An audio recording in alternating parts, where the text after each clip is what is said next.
noisy from the camera. What?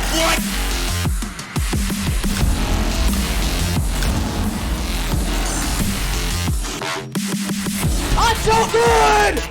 He's now all on silent in a 1v4. He takes 2. Down goes both. Can he stay alive? He downs another 1v1 on the Kento and he wins it! Clutch this round out for IF. He gets 2. That's the defuse. That's huge. Mikey, no social on the drop. Where Subarctic is sprinting around desperately, and we're going to overtime.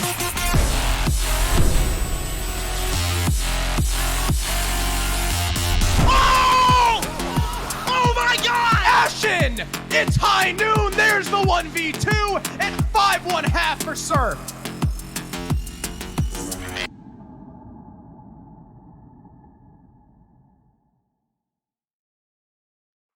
Hello everyone, welcome back, and we've got our second match up and coming now. I'm Crow, as always. Well, not as always, but as usual. Joined by Jays Wills. And Jonah, we've got ARIAL Academy, who made top 4 last stage, versus Shift, newly picked up from Okami. Yeah, exciting to see, Okami under a new name. Maybe that can give them some better chances here in stage 2, because in stage 1 they didn't do so hot. They ended up getting knocked out in groups, while ARIAL Academy, they made it all the way to the semifinals, where they got knocked out by 1 shot. But here in stage 2, this is their bracket, this is their group D, what you can see in front of you on the screen here, joined of course by Karn & Co and West Garfield. The winner of this game, ARIAL Academy versus Shift, will go on to play Karn & Co, and the loser in that elimination game will go on to face West Garfield. A terrifying opponent, honestly, when you're facing elimination. A team with that much experience, that much firepower on a single roster.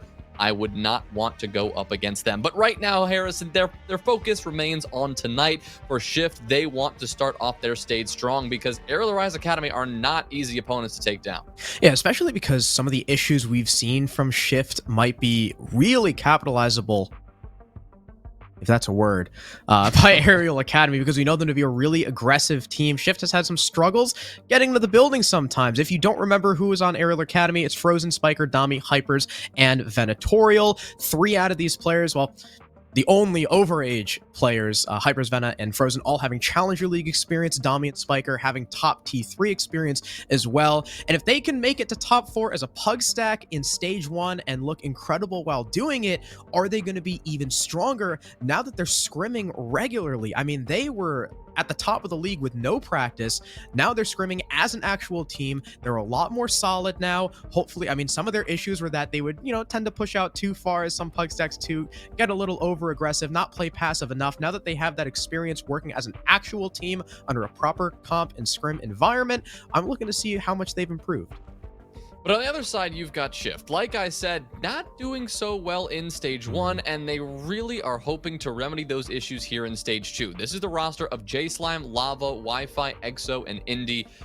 They know they have their work cut out for them here tonight, and in this group, I mean, Group D is not an easy group by any means, really none of these groups are easy whatsoever, but especially for this team who's had their struggles, how can they fix them? And, they've got to do it as soon as possible. SCS doesn't last very long. You have got to start as soon as possible, because you've got 2 chances, 2 losses, and you're done. Something in particular they've been struggling with was the entry. Finding remedies for their entry issues, that should be a priority for them. As you said, Harrison, ARIAL Academy, they're an aggressive team, right? When they were channeling that plug stack energy on the attacking side, on the defensive side, they were not afraid to take fights and take the fight to the attacking team on that entry. And so for a team like Shift here, they need to have their eye on the ball, and they've got to tackle any of those aggressive roamers as early as they can. If they start losing those players on those early picks, I don't think the night's going to go too well for them. Yeah, and another positive for ARIAL being the fact that this is the same 5 that we saw in the top 4 last stage, whereas Shift's roster moves are much more recent. Lava, Exo, and J-Slime are the only recurring members, and they've recently picked up Indian Wi-Fi. Not quite sure how the roles are going to work, but now we can see what maps we're going to. It's going to be Cafe, Chalet, and Clubhouse, so a bit of a mix here. Chalet, which can play into that pug stack energy. Sure, it can get a little complex if you're really leaning into the utility, but you can also really frag out on that map. Clubhouse being much more based in the fundamentals, a lot of times slower, much more methodical, and Cafe usually falls somewhere in between the two, so we've actually got a pretty nice mix going on. Yeah, should see some good variety tonight. Also interesting to note, that Aerial Rise Academy, they chose the defensive side on Cafe, but Shift also chose the defensive side on Chalet. Kind of fits into this recent pattern that we've seen. A lot of teams electing to play defense on both Chalet and Coastline, maps that we would generally consider leaning attacker sided. Maybe they just want to get the harder side out of the way early, or maybe Shift prefer the defensive side on Chalet. Either way, we've got some predictions for you though. Harrison, I know you are currently boasting a 100% prediction percentage. I believe you are the only one right now with that. Most of us going Aerial Rise Academy, you as well. So I think we can feel pretty secure in that prediction, maybe. Yeah, again, I mean, Aerial Rise Academy, it's the same roster. They made top 4, and they looked really good doing it. I mean, they were first out of their group without, I think, only losing one map through the entirety of group stage before going to playoffs, and they're the same 5. And they've been scrimming now. So I can only imagine they've gotten better. Whereas Shift, they got grouped last stage. I mean, it took them to qualifier 2, and even then they made it by the skin of their teeth. They've had some real struggles with the entry game, getting into the building, some coordination issues as well. And Shift, I mean, sure, there's times where they've looked really good, but it's not consistent. They're a very, very inconsistent team, and with 2 new pickups, I just don't see them taking it over Aerial Academy. Well, they can kick things off on Cafe, and that is, I mean, it's their map pick. That's where they get to kick off the night. And hopefully in just a few moments, we'll be able to see how they want to kick things off and how can they, right? They want to start out with a lot of momentum. This is their first game of the stage, and it is our final game in terms of week 1 action here in SCS. After this game, we are done with those initial group games, and everything else at this point has a lot higher stakes. It's either going to be those winners matches or those elimination matches, all of those coming up next week. So stay tuned for all of that, because after this one, I mean, the action, it only ramps up. The stakes, they only get higher. And yeah, both of these teams, this is just their first, well, I guess they've already both played in SCS, but this stage, it is their first, dipping their toes in the water per se, getting back into the swing of things. And they're going to kick things off on Cafe, like I said. He's kicking things off, though, with the operator bans. We get to see what kind of Cafe we're in for. I mean, we kind of know what to expect at this point. It's Cafe. There's a lot of shield play. There's a lot of that utility game. We can expect that Flores to be banned. Often the Thatcher to be banned as well on the attacking side. And there it is. Those Rotero drones will be taken off the board. Yeah, and that strengthens positions like Pixel, like in Bathroom if you have shields there, Prep shields, Bakery shields, VIP shields, shields in Reading, shields everywhere on Cafe. Really leans in that kind of meta. Mira is another operator that Flores can sometimes assist in flushing out. She doesn't destroy the windows, but it certainly makes those positions impossible to play if the mirror is left up, which we've been seeing a little bit more recently. We'll see if maybe Wamai is there to answer, and Shift will take him out. Leaving the shields up with no Flores and a Wamai still up makes it pretty damn difficult to clear. So you just want to alleviate yourself of that, especially because Shift are starting on the attack in Aerial Rise Academy. Decide Valkyrie or Mira. We know how aggressively they like to play, and they'll leave that Valkyrie up for themselves. Yeah, having a Valkyrie and those black eye cameras still in the mix on Cafe is a terrifying thought for any attacking team. You already see a lot of aggressive plays. There's already a lot of windows, already a lot of opportunities to get run out on, to get, aggressed on by the defense. But with the extra intel that those black eye cameras allow, I mean, God knows what kind of aggression we're going to see right off the bat from Aerial Academy, because like you said, Harrison, they like to take fights, and they're not afraid to take those fights. That's why we can see Spiker. He's 6ing over from the Malusi to the Valkyrie. Understandable. You want to make sure you have that intel. They're actually going to have double the intel because they're bringing the Maestro as well, especially on Bar and Cocktail, this 3rd floor bomb site that we see most often on Cafe. Those Evil Eyes can be critical in terms of that intel game and denying the plant when it comes down to it. Just another piece of utility that's going to be a nuisance for Shift to deal with, something that they are going to have to take care of with, they've got a lot of utility as well, but bringing the Nomad, it does mean that you are missing out on potentially some explosive power like the Finka could bring or something like that. You do have the 4 nades though from Wi-Fi on the Yana and from Lava bringing the Sledge as well. Yeah, right, so you've still got plenty of explosives. You got 6 explosives total, and you have 8 burn, so hopefully the attack doesn't have too much trouble in clearing things, I imagine, like that pixel shield position and those evil eyes. Another thing to mention about Shift, actually, that I completely forgot about, Exo is not currently playing with them. He is unavailable for tonight's game, at least in the start, so we have their sub, Flux, currently in the roster, and this is, if I'm not mistaken, Flux's first entrance into comp play.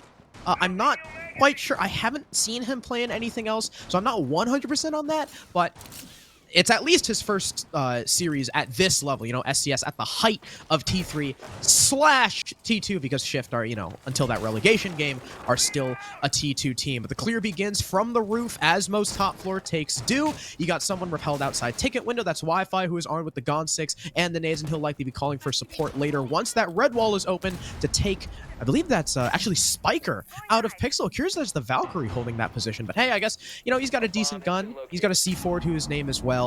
And Spiker has was definitely a highlight player for this team in the previous stage. But of course, the danger of that is it's not the easiest position to actually use that C4 from. I mean, other than just crouching behind the shield and lobbing the C4 up towards the attackers, it's not the easiest place to use that Nitro Cell to send those attackers sky high. More often, we would expect to see the Valkyrie downstairs, where Hypers is currently positioned, but if you've got a C4 in that position already, why would you need a second? Hypers is being pressured a little bit, though, so he'll be forced to back off a little bit, but the first gunfight actually occurs upstairs on the top floor, and that will be Frozen collecting the fatal kill there onto J-Slime. The Zofia already taking some early gunfights and falling because of it. Lava was eager to get the trade, swinging on that cigar door, but just couldn't find those bullets landing on towards the Maestro. So it'll still be the advantage held by this defense as ARIAL Academy hold the 5 versus 4. Hypers has since returned back to the bomb site and has wasted his Nitro Cell, unfortunately, so he won't find the kill he was looking for with that. And Frozen is continuing to play aggressive on the long angle from Cocktail. Yeah, that's a good first pick considering the Zofias. A lot of utility off the board. Those stuns I don't think were used, and if he still had those impacts, well, Lava's only got one more nade to deal with those evil eyes. Now, luckily, as Hypers rotates up, Spiker goes down. Probably looking for that C4 kill, but unfortunately he's been killed through the hatch. That was a little bit odd there from the wall, but Hypers just peeks right through trash, and Flux is the next to die. That's your Hibana off the board. If you were looking for any hard breach into bathroom or to open lines of sight into freezer, you no longer have that at your disposal if you're the attack. Dami's maybe looking to push up white, but he knows there's holes in bathroom that could potentially be holding his cross. Frozen will re-aggress to B1 as Wi-Fi now looks to repel onto Heaven. We've got a split push going on for this attack, but Frozen's quick on the trigger. Down goes Indy. Lava's the next to fall, and as Wi-Fi swings on in, he will at least catch Frozen by surprise, but he'll still need 4 more kills, and he won't even find one. Actually, no, he does find one, but it's an even trade with Vena leaving 3 remaining defenders, and the first round goes to ARIAL. Yeah, strong round from the ARIAL Academy defense there. I mean, we saw Frozen get, surprisingly aggressive on the Maestro, continuing to, take those gunfights on that cigar door. Really had no interest in letting anyone walk in the room or just get a line of sight into the objective in an effort to, get more intel or take a gunfight, win a gunfight. Either way, Frozen on the Maestro, sitting far away. He had 81 bullets to work with, and he used them all to perfection, collecting 2 kills on the way and allowing the rest of his team to support him because, again, those evil eyes, the intel they provide in combination with the black eye cameras, cannot be stated enough. So the opening defense on the top floor is successful. We'll now have to see where ARIAL would like to pivot on their defense, and it looks like instead of heading all the way downstairs towards kitchen, we're only going to go down 1 flight of stairs towards reading and fireplace hall now, where ARIAL Academy will be electing to defend next. Oh, actually, I know we already talked about Flux being in for Exo, but I also forgot, not only is that someone who's very new to comp coming in, but Exo's Shift's main IGL. Aha. So this might be hurting Shift a little bit more than I had initially thought. I mean, their clear last round was decent enough, into Pixel. There was no trouble with the utility, blah, blah, blah. But when it actually came to pushing from Cigar into the objective and transitioning, Shift definitely looked tripped up. Now, of course, like you said, they're going to be going on a reading. They're going to have to clear top floor once again. Frozen hopping on Ella. That's an interesting pick. Not one we often see. I mean, obviously, playing for that shield. He doesn't have the FO12, so It's not for the shotgun. So there's 2 shields that are going to be upstairs. Once more, a lot of C4 presence. You can see I mean, because the Valkyrie's up, you really don't need that pulse because, again, she just brings so much info to the table. And I gotta feel like that might be a mistake from Shift, leaving that Valkyrie up, because you already had struggle in the past stages getting into the building against aggressive teams. I mean, in general, playing against aggressive teams wasn't too hot, and now you leave Valkyrie up for ARIAL? If they lose this map, I can't imagine Valkyrie's going to stay up on Chalet. Yeah, well, going that far, already letting the Valkyrie do so much damage to you, like you said, Harrison. I mean, it's a tough gamble to take. Maybe we'll see them capitalize on the Valkyrie when they go to defense, right? That may be why they tried to leave that up, but yeah, like you said, it may do more damage to them than help them in the end. But right now, they're doing a fine job of getting into the building. Yes, Wi-Fi took a little bit of damage, but for the most part, Shift has been able to get in the building. They're now up into Piano, up into Cigar, and they're working their way down into Whitehall, clearing out the players as they go. Dami is positioning on this shield and cocktail. Spiker has been forced at least back towards the white stairs and likely back towards the bomb site. I think we can see him now tucked away in reading proper.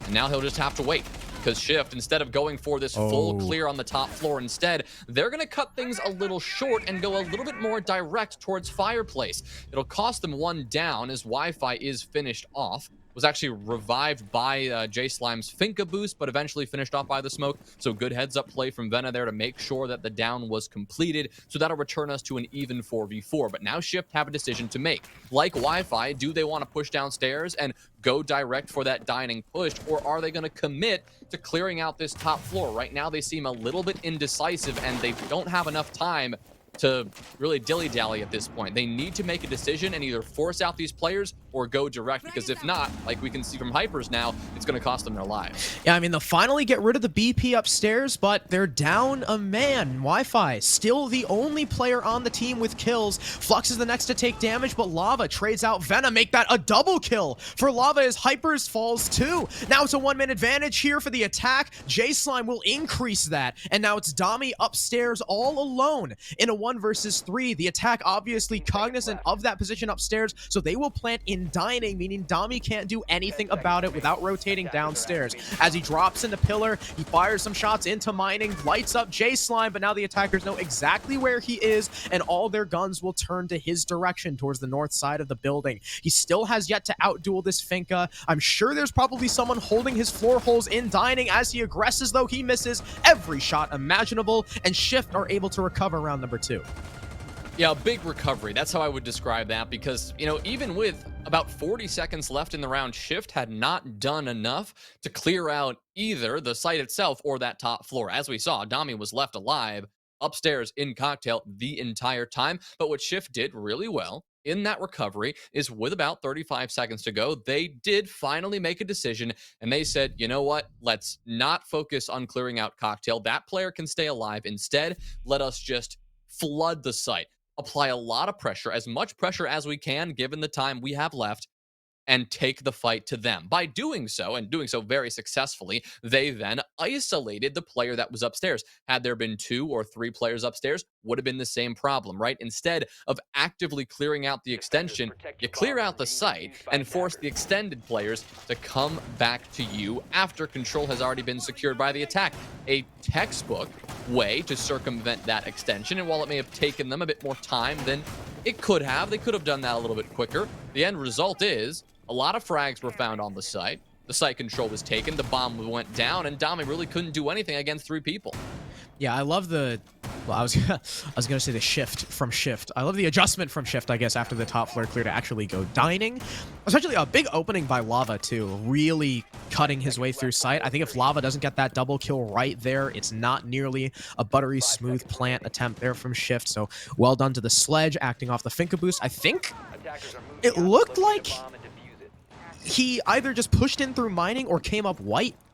Considering he killed a player dropping through laundry hatch, I have to assume that it was from the hallway, but either way, Well played by Lava. And now Aerial Academy shift onto Kitchen. Of course, they've got an upstairs roam, as, you know, aggressive teams normally do. It looks like it is Hypers and Dami duoing upstairs. We've still got the Valkyrie from Frozen. He was kind of baiting the Ella pick once again, but of course, I mean, he's going to swap onto the info. That info is just too good not to bring, especially on Cafe with so many destructible floors, and the fact that this map is just a big box. You got a lot of info from just one cam, but Spiker's going to take some early heat. Lava's just going to try and move on in, but unfortunately he goes down to Frozen. Luckily there's a trade though from Flux as he goes in on the site, but he'll be the next to fall. Now J-Slime does still have boost, but Lava sure won't be recovered. Hypers from upstairs finishes him off. He finishes off Flux as well. Now it's just Indy and J-Slime in a 2v3, 2v4 if Vena's recovered. Should be able to be recovered here, but Hyper's kind of dropping back down to the site, right into the waiting arms of Hypers. And actually, no, Vena is all the way over in coat check, so no chance he can be picked back up. And now that Indy secures that final kill there, I mean, we are sitting now in an even 2v2. Spiker on low HP, only one Toxic Smoke remaining. J-Slime, the Finka, still with some Finka boost to work with. It can juice Indy up a little bit, get some more HP there. The only problem, and it's a big problem, is that they don't have the diffuser. That's sitting in the middle of the bomb site, and Aerial Academy know that. They have eyes on it. Spiker is sitting on it, and so instead of having to play this site traditionally, they can just play this case knowing that Shift are going to have to push in and take that control. Spiker has repositioned in Big Bakery, trying to take back some of the map control that Shift had taken aggressively early on, and by doing so could catch Indy off guard here, because now Indy will go for the swing. They've got pings on his position.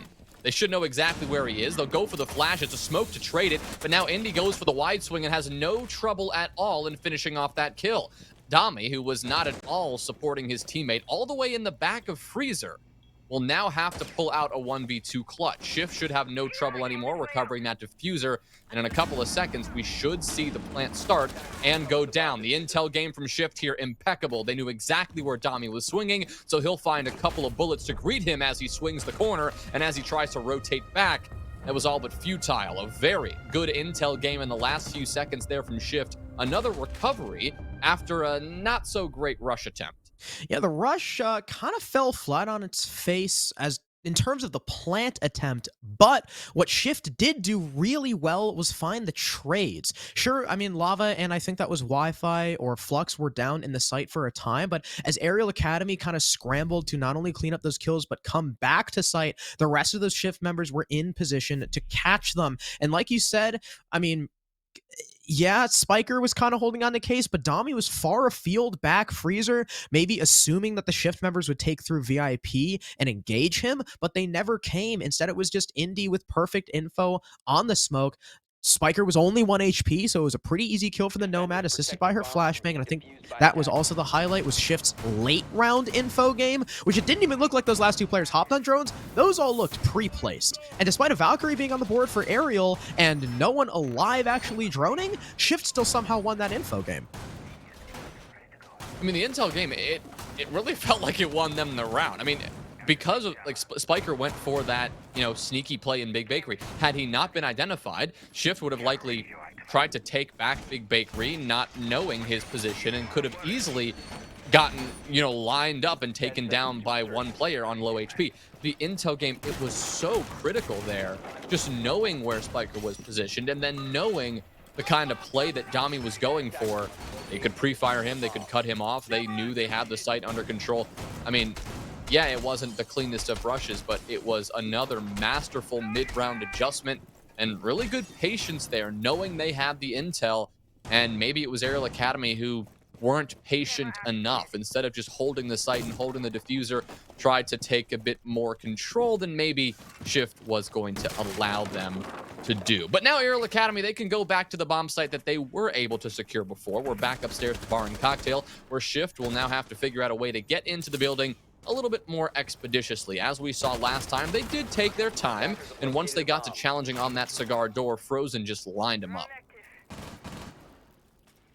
Hopefully Shift are ready for a similarly aggressive play. I remember the first victim was J Slime. He's now already moved into the building. He'll claim a Valkyrie camera for his troubles as well. We saw Hypers playing downstairs for an early C4 last time. He's on cam though, spotted on drone, and it looks like someone's coming downstairs to hunt him. There's pressure from the window. He'll quickly fall off. Dami's there to support, but once again, is he going to be in a position to help Hypers? It looks like he's backed off over towards reading. Hypers also no longer playing on those C4 holes. Oh, Dami's actually holding feet holes onto, looks like the red window, waiting for someone to jump in or come down the stairs. Frozen is once again playing aggressively on Maestro behind B1. He's unable to find someone just yet. So already, I mean, halfway through the round, Shift still 5 men up. It's going better than it did the initial.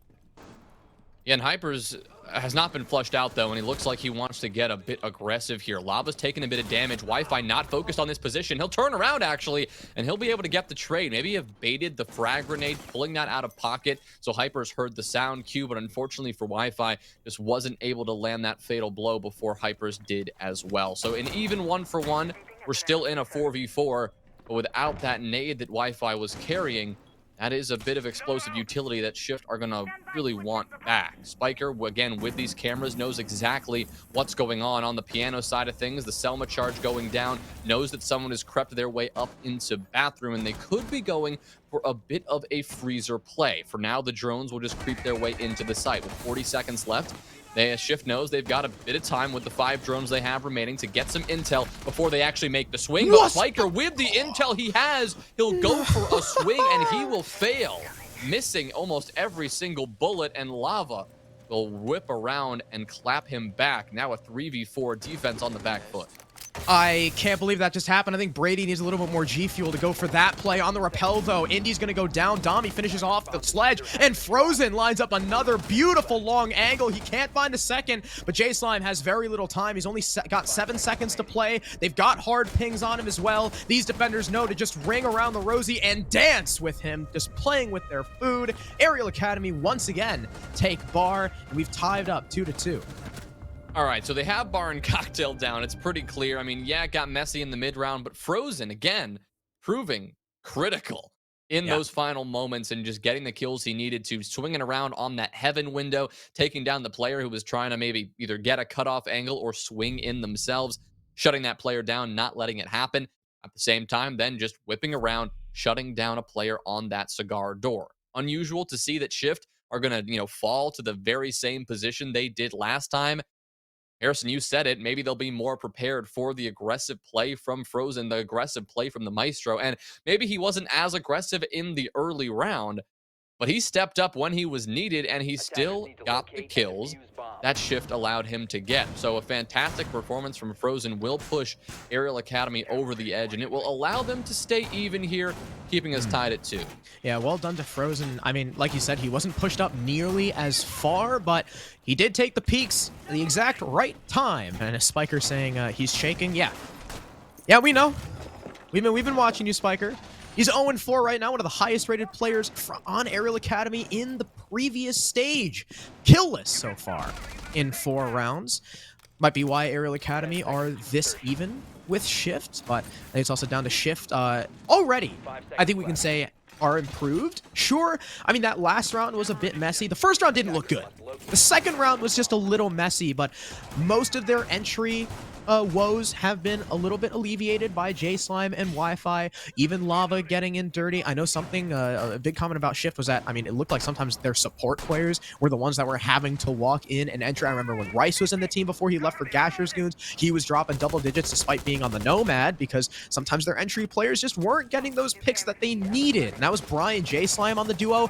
Good to see J-Slime now doing better, partnered with Wi-Fi, which actually is something I haven't brought up.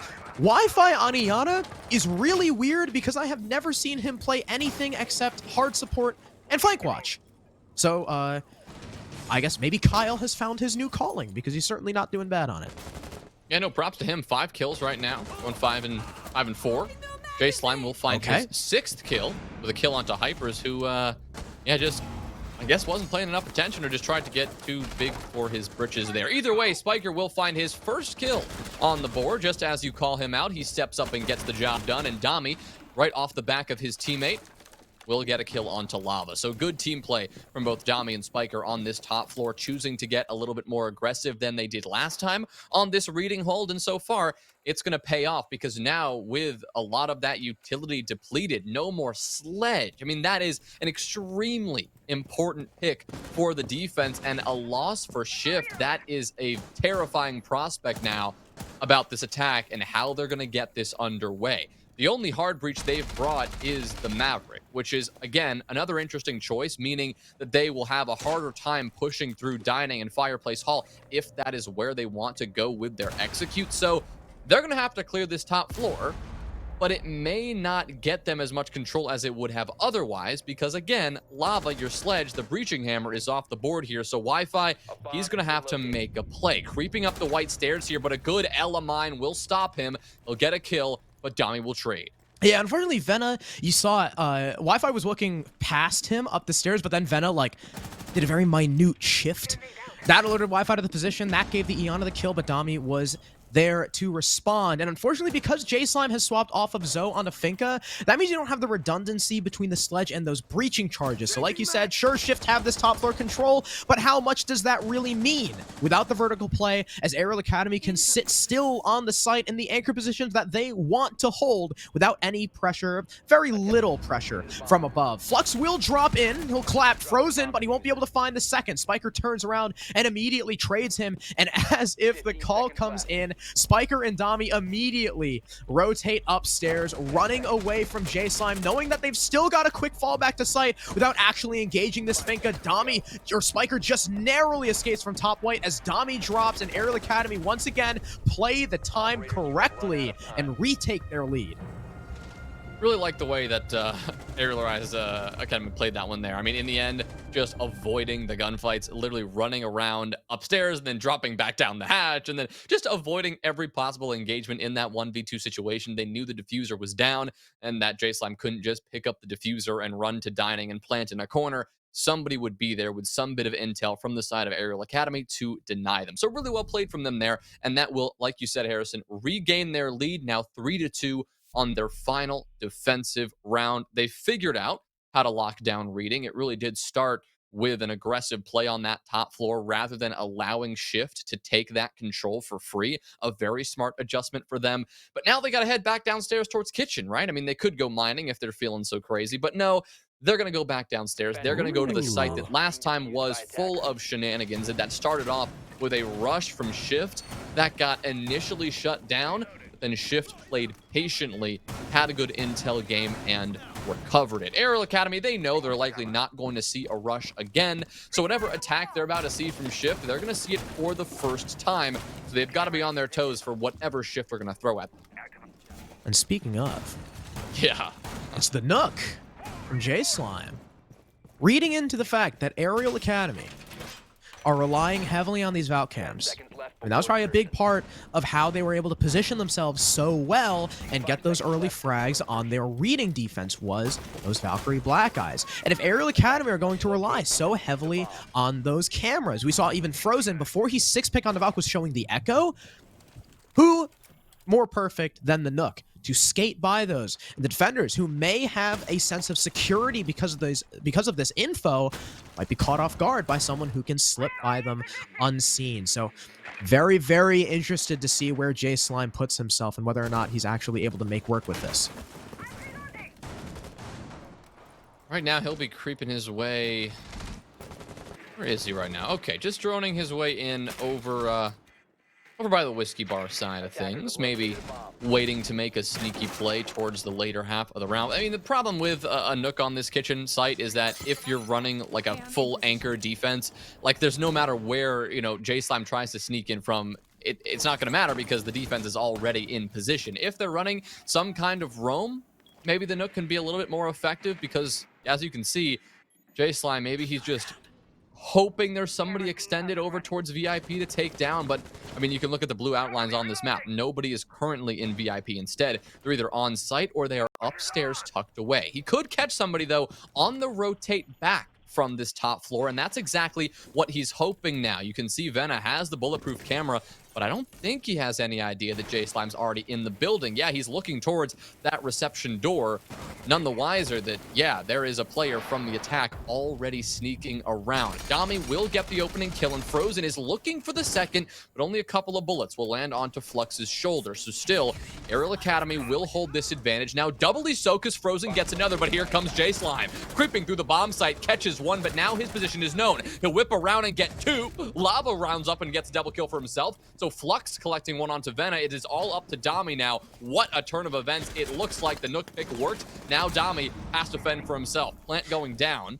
He'll try to run in from Whiskey Bar, and he's got to take a couple of awkward fights because all of the attackers, they know exactly where he is, and he'll go trade with J-Slime, but wow, the Nook paid off. Yeah, and we were talking about, you know, because of that heavy emphasis on the info, they might not be ready for this Nook. And if there was a bulletproof cam, if there was a Val cam, I think there was a BP watching in through VIP, no one saw him. He was invisible to those cams, walks into Freezer at exactly the right time. I mean, Frozen just got an opening two-piece on your two support players, your primary case carriers, and J-Slime still recovers the round, flanks through, catches the Valkyrie. Hypers doesn't know what the hell is going on. He was looking the complete wrong way in Freezer. Lava pushes up, I believe, through prep to catch another, and Ariel Academy are left scrambling. Another brilliant adjustment from Shift. It was a big risk, but it still paid off. Now we end up tying the half at 3 apiece. Ariel Academy aren't going to be going for anything crazy just yet. Instead of the Maverick, though, they will have the Hibana. Everything else the same. Actually, no, instead of Iana, they have Zoe as well. Other than that, the other 3 operators the same. But Shift are leaning even more so into the info, bringing not only the Valkyrie, but that Echo as well that Ariel Academy had baited out several times. Yeah, now with Shift on the defense, we'll be able to see exactly, you know, what kind of setup they want to run if they are going to take advantage as much of these, you know, black eye cameras as we saw Ariel Academy do on their defensive side. But yeah, now we'll get to see Ariel Academy and how they want to put forth these attacks. We do have the Nomad again. The Hibana will make an appearance. No Maverick like Flux was rocking on the other side of things. Instead, just sticking with the more tried and true pick on a map like Cafe. This top floor bomb site as well doesn't work so well, if at all, with a Maverick, so good to have that ranged hard breach when you work your way in from that red hatch. You really want someone to open that piano wall and not have to enter the building in order to do it. But speaking of, you've already got players on the roof. The Vena is well underway doing sledge things, just popping open these hatches to begin what appears to be a pretty standard take from the piano side. We really haven't seen much pressure applied from the attacking teams towards Cocktail at all so far tonight, and I don't think we're going to see it at least in round 7. Hopefully, Ariel Academy are cognizant of those cameras. They're already getting yellow pigged in Cigar. Flux going to back off because of the burn. Perfectly executed there by the attackers. An air jab to boot to make sure no one can retake into Pixel. But Flux is still happy to sit inside of bathrooms. That's probably going to be Ariel's next focus, is going to be clearing this Jaeger. Not just forcing him back, but completely. Frozen already breaching open the red wall. He's still saving some, I imagine, for Freezer. Ven is going to take some early damage from the Echo of Wi-Fi, holding a similarly aggressive angle, just like Frozen was doing on that Maestro. But right on cue, there's the Finka boost. Dami will push up and claim the life of Flux. Yeah, good push there. Taking down the bathroom player. Hyper spots out one below, and Indy says goodnight. A 5v3 now as Ariel Academy continue to pressure. I mean, we talked about the Valcams and how important they could be for Shift, but look at the intel. I was about to say that Ariel Academy were working with. They had a ping on J-Slime, but he is still allowed to pop up, swing the door, and take down Dami. So maybe the communication just wasn't there, even though the intel and the pings were. Regardless, Ariel Academy still hold the edge. A 4v3 for this attack. Lava, I think, has been spotted out here in Freezer, but there's nothing much Ariel Academy can actually do to him right now. They can land a nade towards J-Slime's position, and that'll take him down, but here comes the coverage, and here comes the plant. But perfect coverage from Spiker will shut down Wi-Fi. It's all up to Lava, who gets one, but now it's a post plant, and he's got to find 3 more on 20 HP. Not the easiest prospect when somebody is sitting on the skylight. 1 bullet will send him to his grave, so he needs to be very careful of what engagement he's about to take, but he will expose his legs to Spiker up above, and Aerial Academy will have no trouble cleaning that player out. I mean, that was pure man count at the end of that round that won it for them. Early on in that round, I mean, we saw the intel that they were working with, Dami pushing right off the Finka boost to kill the player pushed up bathroom, and then Hypers looking down the hatch, catching Indy, who looked like he was trying to escape and didn't expect the attackers to already be in piano. I mean, sure, J-Slime is able to push back up in the bathroom, prove that the LMG is not always a crutch, especially when at that close range, but after that, with the attack moving on through and the flank watch from up top from Spiker, I mean, the fact that the Skylight was able to get 2 kills already ridiculous. And Aerial Academy, good round, good execute. A lot of teams we see, especially inexperienced teams, really fumbling in that transition, but Aerial Academy made sure to keep it on lock, make sure they had that overwatch from above. Spiker going from 0-4 to now 4-5. So hopefully he's going to be starting to go on a roll. Shift will try the top floor site once again, and it seems as if their adjustment is going to be to pick up Oryx. Yeah, peculiar adjustment, no question about it. Every time we see an Oryx, honestly, on any map, we always, scratch our heads and go, okay, what exactly is this for? And especially on Cafe, right? Not the easiest map to employ the Oryx on, generally reserved for more of the coastlines and the banks of the world. Maps with just a lot of hatches and a lot of territory that attacking teams can, take a good bit of time to secure and actually get eyes on. Either way, we'll have to see what Indy can do with the T5 in hand, a formidable weapon, and sometimes that's all it really is, right? Switching off to an operator with a weapon that you just feel a little more comfortable with and maybe enables you to get a little bit more aggressive, a little bit more frag hungry. We'll have to wait and see because Aerial Academy, they could change up their approach here. And it looks like they will go with the same thing, and that is actually going to be their death. Wi-Fi was more than prepared for that repel. He'll just jump out the window, and there goes Vena right off the bat. That is a great early pick for this shift defense. And there goes the old iconic run out. That is, I mean, like I said, that's an old one. It catches Vena off guard, and now Aerial Academy are forced to use breaching charges instead of their sledge. But luckily, I mean, it's bar, so those breaching charges probably won't be missed all that much. Here's the utility, though. Flash is going in to burn away Pixel. I imagine it would be Hyper's next to clear. He's cooking a nade. In it goes. Oh, but it gets ADS'd. Unfortunately, the clear, not enough. And the ADSs have since reactivated. Poor clear from Aerial Academy. The ADSs keep lining up. Finally, the shield will go down, but at what cost?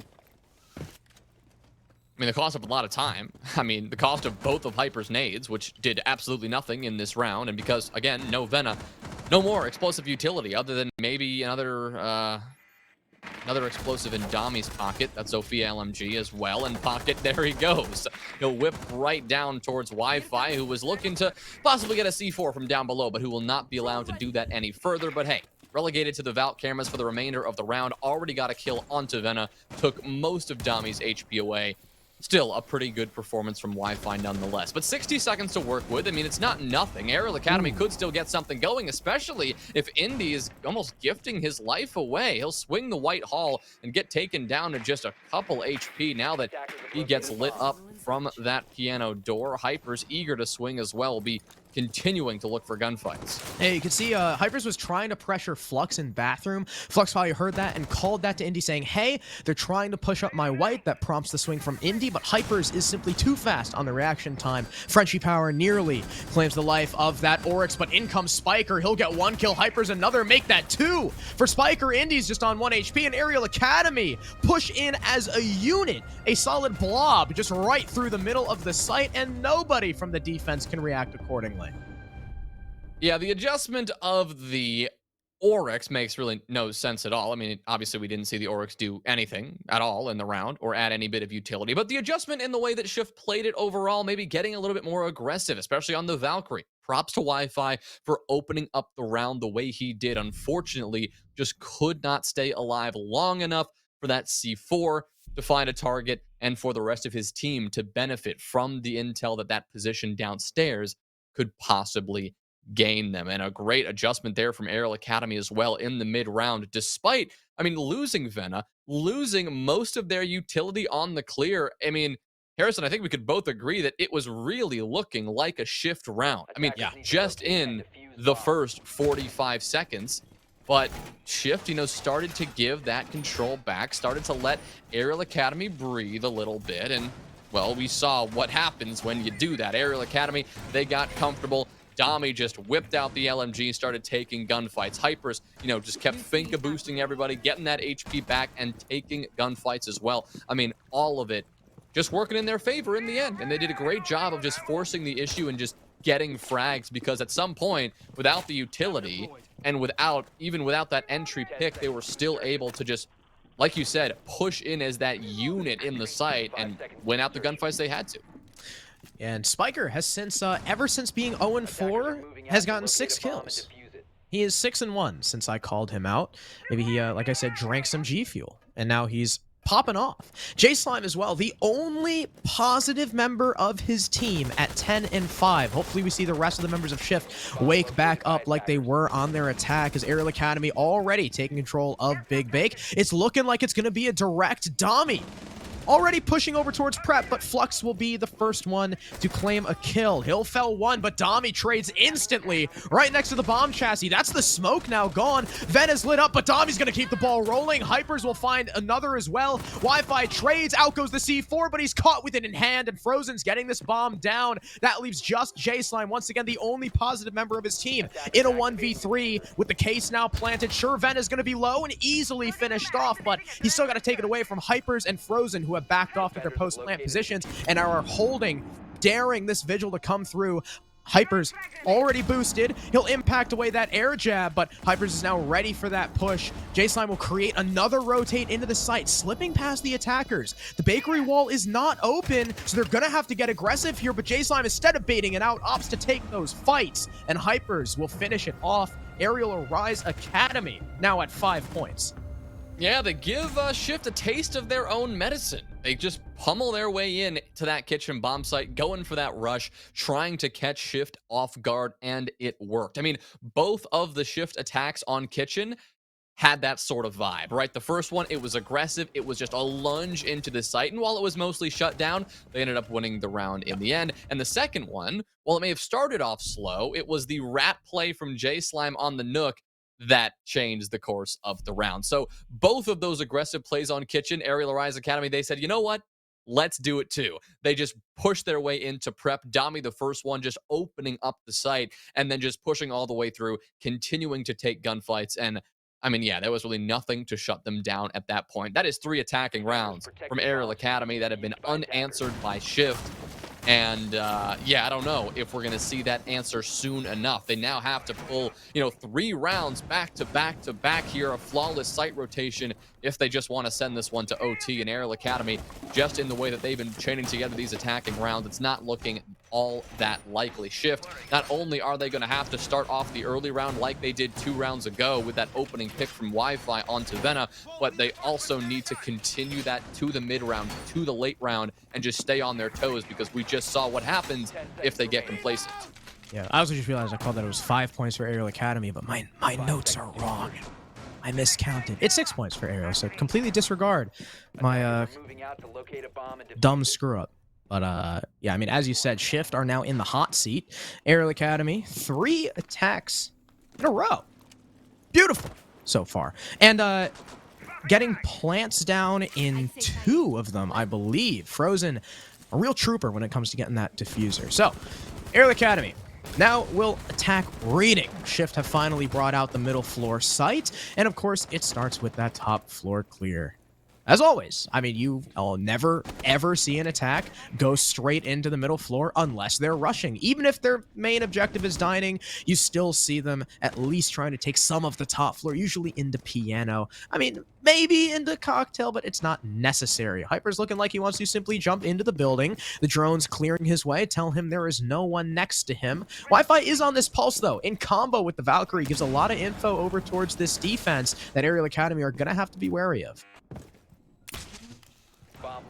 Spiker will make sure to set up some air jabs to make sure that Any sort of last-second play, any sort of sneaky rotation will not be allowed to happen because right now they are going for, a full-fledged Fireplace Hall take. All of this utility being devoted to opening up that dining wall, and they've done so. All of these players now positioned downstairs, somebody upstairs, just to make sure the flank is being watched and nobody can creep around from Cocktail. But I mean, Shift, they should probably know what they're dealing with now, and now it's about how they make an adjustment. It's hard to apply a lot of utility over towards that Fireplace side. That's exactly why Ariel Academy are trying to take advantage, and they're going to do so doubly so now. Hypers gets 2, first with a nade, and now with a gun in hand. Spiker now follows it up. A kill onto J-Slime. Flux responds, but is it too late?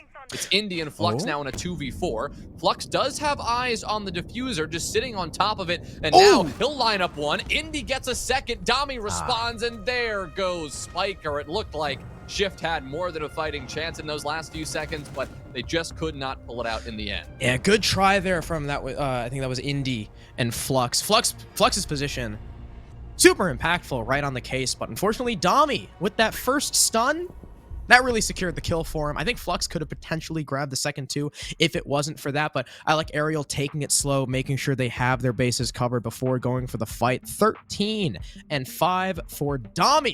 Incredible stuff from the young gunner. I love Dami. I'm glad he's doing well. And Ariel Academy take the first map, and not only is it a dominant 7-3, but that's Shift's map as well. And Ariel Academy, we already know that they love Chalet.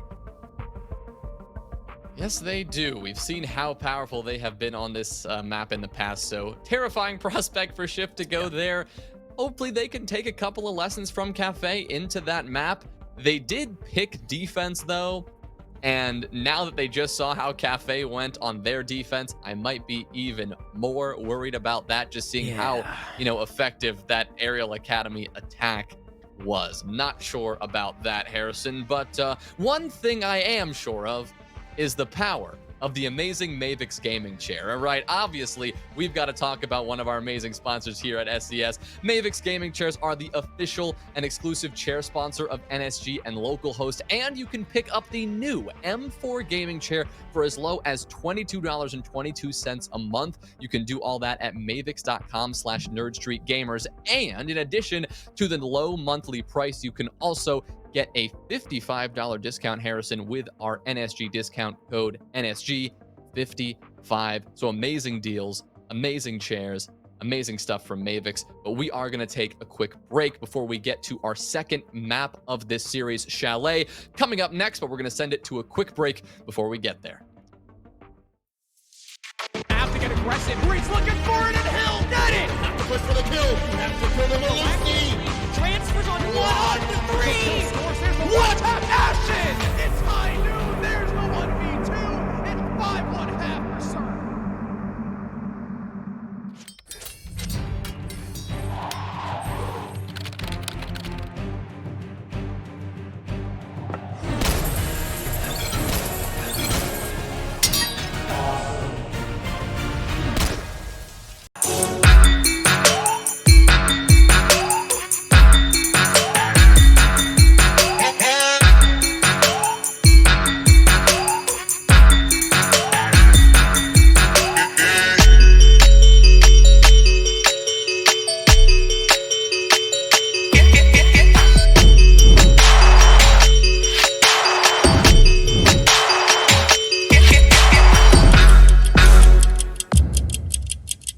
Welcome to the NerdStreet Winter Championships, featuring SCS6, a yearly open tournament series hosting the best players and teams North America has to offer, culminating in a community favorite, the Pro-Am. So let's discuss format. During the Winter Champs season, SCS6 will consist of 2 stages, where each stage begins with 2 open qualifiers. Once Stage 1 is complete, there will be an additional tournament offering 1 more qualification spot prior to Stage 2. Through participating in SCS6, players will acquire leaderboard points and cash prizing. The winning teams from Stage 1 and 2, as well as the additional tournament, will qualify for the Pro-Am. The top 2 teams from the leaderboard will also qualify. As we approach the end of the season, the final qualification spot will be determined through a last chance qualifier. The grand finals of the Winter Champs SCS6 will feature the return of the Pro-Am, where the top amateur teams have an opportunity to define their talent against the North American Pro League. But in the end, only one team will be crowned Winter Champs. Sign up today and make history. Have to get aggressive. Reed's looking for it, and Hill got it. Have to push for the kill. Have to kill the Malinski. Transfers on 1-3. What a passion! It's high noon. There's the 1v2. And 5-1 half for serve.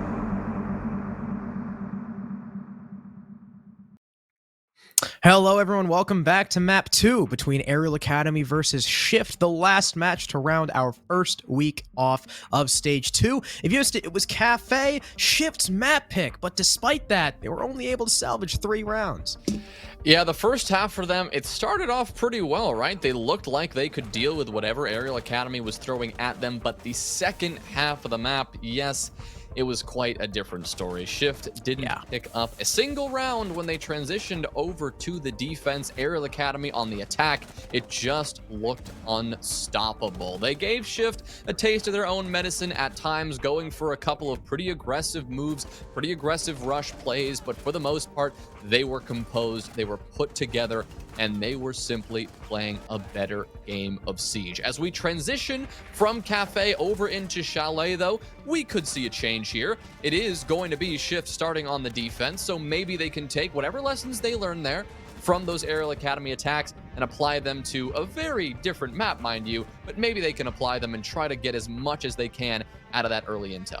Yeah, the defense on Chalet pick is definitely an odd one. Before we get into that, we can take a look at the stats from the last map. 13-5 for Dami, 2-0 on that entry. I know there have been a lot of people who have cast doubts upon Dami, saying that he's washed, even though he's only 16, saying that he was carried through the SCS championship back with that ARIAL Rise roster with Whitlock and Gunner and Kool-Aid, as well as Max. But I think he's been proven his worth here in SCS, not only in Stage 1, but having an incredible first map. Hypers as well, 10-6. I know he's like, Hypers doesn't think he's all that good. I know I was talking to Will in the chat earlier, and he was like, you know, I do good sometimes, and the other times I am ass. But he certainly had a good game here. There's no doubt about it. Frozen getting 2 plants. Flux with 2 plants as well. I think as a sub, Flux definitely came in and stepped up to the occasion, but unfortunately just wasn't quite enough for his team.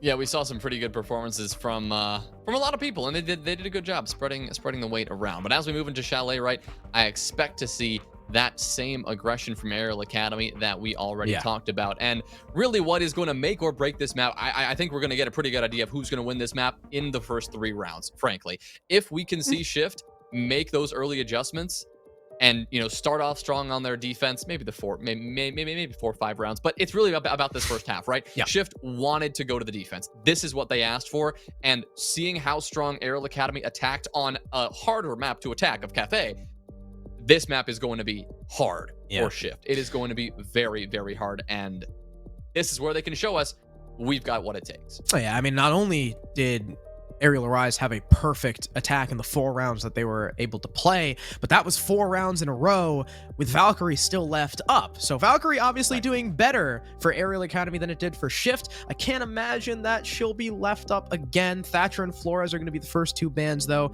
I mean, it's Chalet.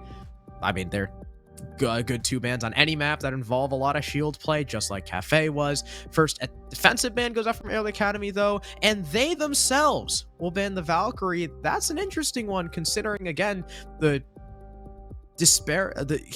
huge difference between the 2 halves. Yeah, so good to see her gone. Have pretty much the same bans except Valkyrie there.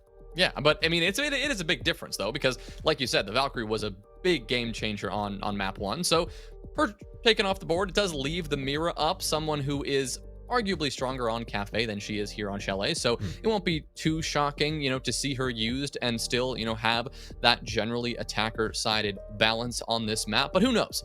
Maybe we can see Shift use that well right off the bat. They will be, again, starting on defense, like I said, and there it is from Flux. You can see in the bottom left of your screen, the Mira will be coming out for this one. The smoke as well will be coming out from Wi-Fi. That's something we would normally see on Bar and Gaming. The question is, how are they going to play that, right? Bar and Gaming is a site that involves that top-down clear. That involves a heavy pressure from the attack right into library and up above. It's very important that you keep your smoke safe for that late round. Yeah, and we've also got, in response to that Mira, knowing that it's been left up, the attack is bringing Twitch. Spiker, with those drones, looking to get a little sneaky. Make sure Flux's utility doesn't have as much to say about the outcome of the round as the defense obviously would like. Still, Hibana will be the only hard breacher Aerial Academy employ, although interestingly enough, it's no longer Frozen. We know Frozen as an incredible hard breach player. He's also the main IGL for this team. He's always had an impressive track record through T3 up into T2, but he is on Finka, and I have not seen Frozen play an aggressive attacker in a very long time, so I'm actually a bit excited. Yeah, this will be a fun one to kick it off, and yeah, I mean the setup we talked about from Shift as well, the mirrors. It's going to take a pretty big presence here on the top floor, a pretty good bit of soft destruction as well with that shotgun. And that's exactly where Aerial Academy will have to begin this approach. Traditionally, several different approaches on the attacking side, right? You could go for that library direct, or you could enter through the master side and work your way across. It does appear that Aerial Academy will be opting for the former, and a beautiful use from that Twitch drone from Spiker. It did sound like he was able to pop that mirror window before J-Slime could catch that Twitch drone. So now J-Slime's going to have to relocate, no longer has that intel and that position to work off of. He's actually going to step up into library itself, but now in even more danger from a possible nade from Vena. Actually, a nade from Frozen will claim the opening kill. That one onto Lava, but there still are a couple of defenders in, danger from those grenades. Yeah, and that was only a minute as well. Already an opening pick, but as Frozen jumps in, J-Slime hides behind the bookcase and claims two. Not only the Finka, but the sledge as well. No more vertical play here for this attack, and they'll be looking to try and recover. Dummy. Sorry, dummy. Dommy's cutting off the cross from Ivy. Sorry, Dommy. I didn't mean to do you like that. And Hypers will eventually find the trade. So we're back to a 3v3, but J-Slime may have potentially brought the round back in winning contention for the defense. I say that just as Spiker walks in through main and takes the head off Indy. Now it's just Wi-Fi and Flux. Now they do have 3 gas canisters and a C4 to their name, but still, 1 man up here for Ariel. Make it even. Wi-Fi just swings onto the Hibana, cuts down Hypers, and drops Case outside. Okay, so a perplexing round so far, full of, frankly, mistakes from both teams. It was Aerial Academy who first didn't know J-Slime was in the corner, despite having Spiker's Twitch drone on the stairs right behind him. And then Indy walked out and died. Then Wi-Fi was allowed to just swing the window and kill somebody. And here comes another Twitch drone allowed to find a mirror window before Flux could take it down. So there goes that position. Spiker knows exactly where Flux is spotted out, and there it is, just nearly missing the head. Odd there. I really thought the only thing he could see was Flux's head. But either way, we remain in a 2v2 now that we are under the 25-second mark. Spiker, these Twitch drones have worked wonders for him so far. He'll creep another one into the site just to figure out where Wi-Fi is now positioned and give Dami a bit more intel to work off of as they go for this push. 15 seconds, so they know they have to get going. Wi-Fi shuts the first one down. Spiker trades it back and now tries to find Flux, who has relocated, no longer in bar stock, actually in games itself. Spiker had no idea, and he'll fall as a result. So it was initially a pretty good start for this attack, claiming the life of Lava. They thought they had library completely in their control, but J-Slime was hidden behind the bookcase, killing 2 and really winning the round for his team. Not only that, but later, despite being down 2v3, Wi-Fi gets aggressive in coat check, kills, I believe that was, the Hibana of Hypers outside and drops Case. That forces Aerial Academy to decide, all right, we can't go for this plant anymore in this 2v2, especially with a mirror window on site. Case is too far afield. We have to go in for these kills, and Shift played it really well, especially, again, Wi-Fi using those gas canisters to cut off lines of sight, to cut off angles and avenues from the attack. Dami was forced to simply just walk in and take the fight, and unfortunately, he was looking the wrong way. Now, Jonah, I don't believe we've had the privilege of doing one of these yet, but someone redeemed a reward in Twitch chat. Spiker wants us to commentate like it's SI Grand Finals. So Ferme is currently holding my family hostage and says if we do not appease Spiker, then I don't get to see them again. So Jonah, we gotta We gotta make this one good then. We gotta put literally 150% into this round. Oh God, I'm terrified. Well, Me I mean, too. here we are. It's 1-0 and it is round 2, but this one, I mean, Harrison, the implications for this round, there is nothing like this. The most intense round we have seen so far. I mean, just look at the intensity that Shift in this defense is putting down right now. They're setting up this site and they are getting ready to go. ARIAL Academy know that they have got to get a move on. They've got to start this attack strong. The last one, it kind of floundered, and they know they need to start things off strong. We see these Twitch drones from Spiker. He knows he wants to creep that in the building. He's got to use that well. He did it well last time. Can he do it again? He's going to be on the hunt. There's no one in his way just yet. Luckily for the defense, there's no mirror windows for Spiker to find as well. Most of these defenders, if not all, are positioned on dining. Curiously enough, there's not a lot of top floor presence, it seems. Vena is going to use that angle. Not a lot of people use that. I guess in the absence of a buck, it will do. You hop on the car so you can hit the ceiling. It's actually Lava upstairs currently challenging the double window, and what a first pick. Good night, Spiker. That's your Twitch dead, but at least Vena's there to trade.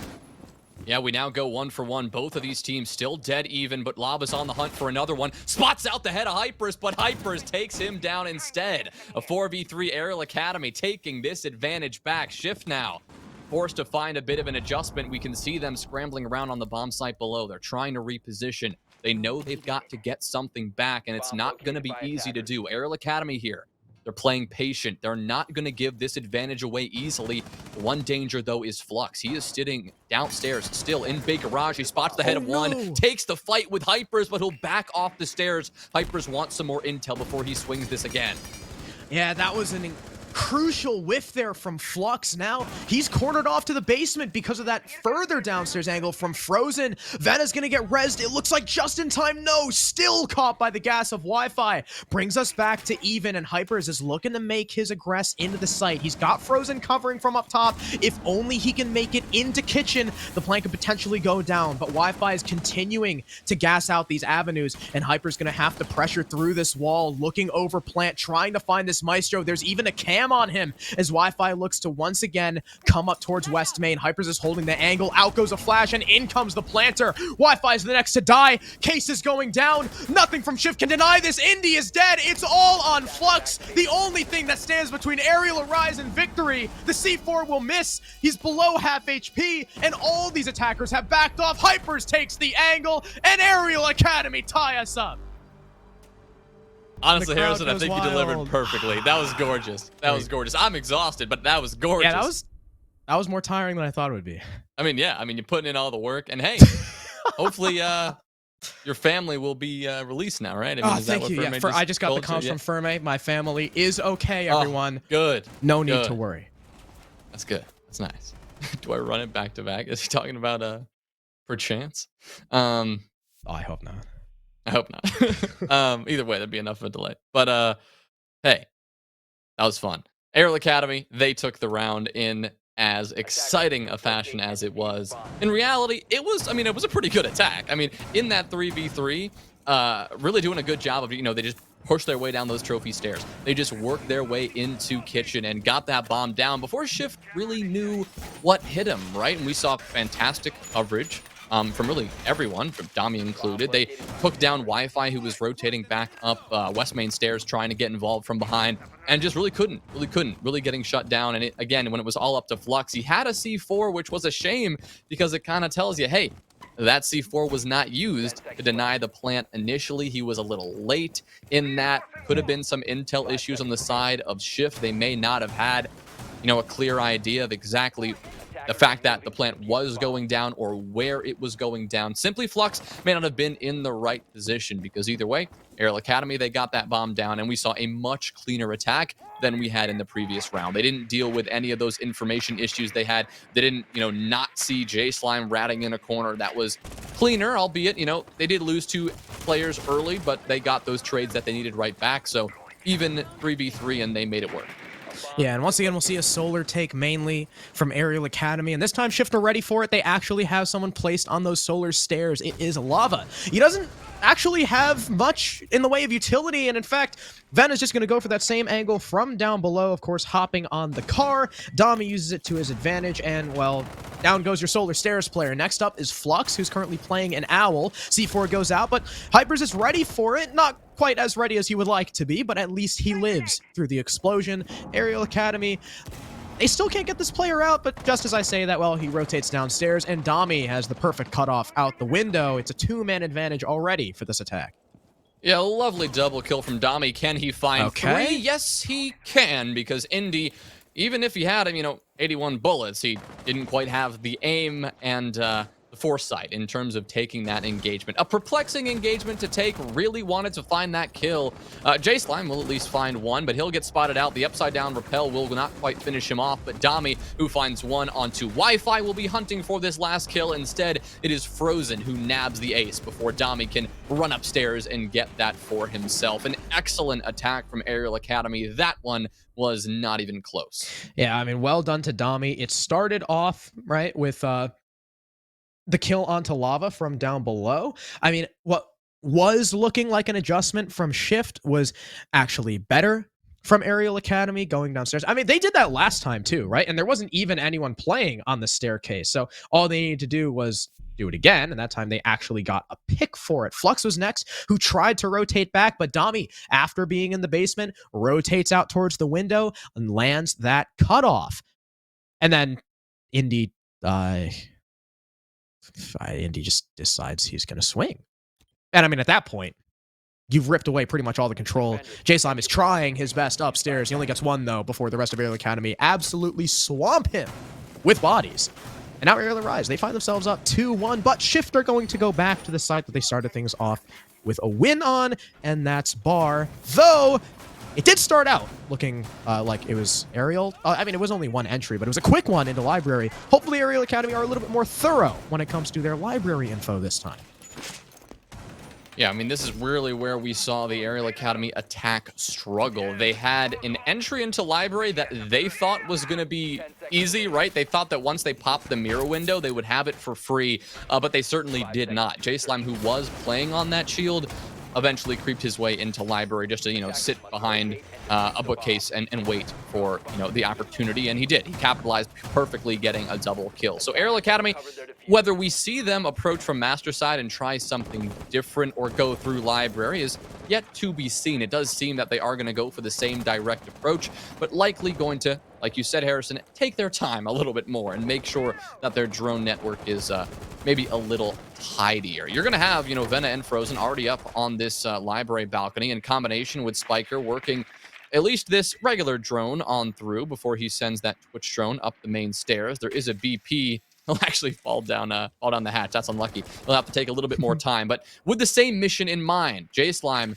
likely he'll be a little bit more aware of this drone as it comes up the stairs. In fact, it gets muted before it gets the chance, and then J-Slime will shoot it out. These drones, I mean, they are very pivotal because that is what could really open up this Library side. And there it is. The other one will get through, and there goes that mirror window. Oh, they even had the BP to try and, because they have those EMP shots now to try and disable that camera. But, unfortunate. It's still going to be the opening of the mirror window. Well done to Spiker, who is quite clearly a Twitch drone aficionado.